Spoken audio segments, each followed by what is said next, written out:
और सबरी टोली के साथ घुस गया और आकर के इसने दही खाया, ग्वालों को खुआया और नाती भांडम भिनकती, पूरे मटकों को, पहले बंदरों को खुद खाया, ग्वालों को खिलाया और बंदरों को खिलाया और बचा तो मटके फोड़ दिए नाती भांडम भिनकती। अच्छा ऐसी शरारत करे। मैया ने कहा तुम सीके पे टांग दो। सीके पे समझते ऊपर टांग दो, प्रेम से बोलना पड़ेगा। जैसे ये मटकी टंगी है ना, ऐसे सीके पे टांग दो। तो मैया ने तो एक गोपी बोली ये भी करके देख लिया।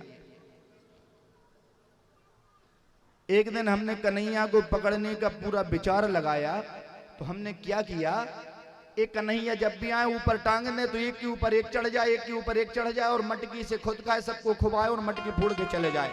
तो एक दिन हमने क्या किया, हमने एक किया कि हमने ऊपर मटकी कसी और मटकी में लगा दी एक घंटी।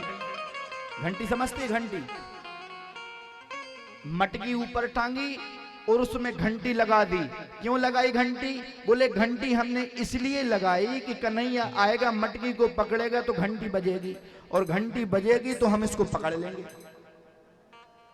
तो मैया एक दिन क्या हुआ, हमने घंटी लगा दी ऊपर, कन्हैया आया पूरी मंडली के साथ और कन्हैया मंडली के साथ आया। आकर के इसने मटकी को देखा। अब मटकी को देखकर उसके ऊपर लगी थी घंटी, तो घंटी को देखा तो वो बोले आहा, अरे बाहरी गोपी बड़ी चतुर है, हम बताते हैं। तो क्या किया उसने, नीचे एक ग्वाल को खड़ा किया, दूसरे उसके ऊपर, दूसरा उसके ऊपर, तीसरा उसके ऊपर, चौथा और चार खड़े हो गए और सबसे ऊपर श्रीमान जी खड़े हो गए कन्हैया। और उन्होंने घंटी को कह दिया घंटी ठहरो, बजना नहीं, घंटी बजना नहीं, रुक जाओ। अब घंटी तो घंटी गरुण है, भगवान की आज्ञा का पालन करेगी घंटी, क्योंकि घंटी भगवान का वाहन है गरुण। तो घंटी नहीं बजी, भगवान कहते हैं भगवान ने आदेश किया घंटी बजना नहीं, तो घंटी नहीं बजी। भगवान एक ग्वाल को किया, उसके ऊपर दूसरा, तीसरा, चौथा, पांचवा और छठवें पे भगवान खड़े हो गए। भगवान खड़े हो गए, मटकी पकड़ी, घंटी नहीं बजी। मटकी पकड़ करके, भगवान का आदेश था घंटी नहीं बजेगी, तो भगवान ने मटकी पकड़ी, घंटी नहीं बजी। भगवान ने मटकी में हाथ डाल करके माखन निकाला, घंटी नहीं बजी। निकाल करके पहले नीचे ग्वाल को खिलाया, फिर दूसरे को, फिर तीसरे को खिलाया, घंटी नहीं बजी। चौथे को खिलाया, घंटी नहीं बजी। पांचवें को खिलाया, घंटी नहीं बजी। और सबको खिलाकर भगवान जैसे भगवान ने खुद जैसे खाया तो घंटी टन टन टन टन टन टन करके बज गई।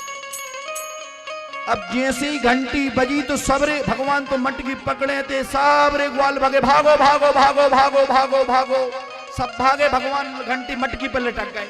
अब मटकी ऐसे झूले, भगवान झूले। अब भगवान करे साले पहलो तो सालो, सबरे खाल गए और मोह अकेलो छोड़ के भाग गए। अब मैं पिटूंगो, सबने भोजन करे और मैं पिटबे की वारी आई, सो मैं लटक रहे हूं। अब गोपियां दौड़ करके आई, यहाँ करके भगवान ने को पकड़ा और हाथ पकड़ के कहा आज पकड़ गई चोरी तेरी, आज पकड़ी तेरी चोरी। भगवान का हाथ पकड़ करके गोपी ले जा रही, भगवान जा रहा है। सब तो छिपके देख रहे, कोई इस कमरे से देख रहा है, कोई वहां से खिड़की से देख रहा है, कोई वृक्ष के पीछे से देख रहा है, सब देख रहा है।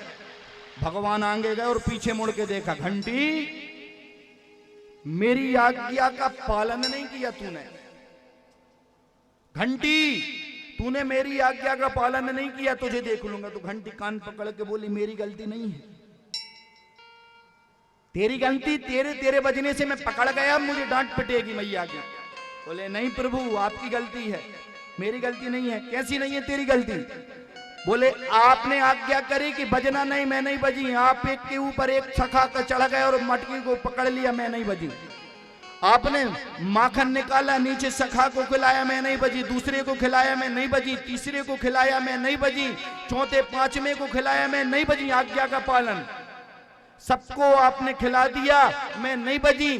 लेकिन जैसे ही आपने खाया तो आप ही बताओ, आपने शास्त्रों में कह दिया है कि भगवान को जब भोग लगता है तो बिना घंटी के तो भोग लगता ही नहीं, इसलिए मैं टन टन टन करूं बग गई।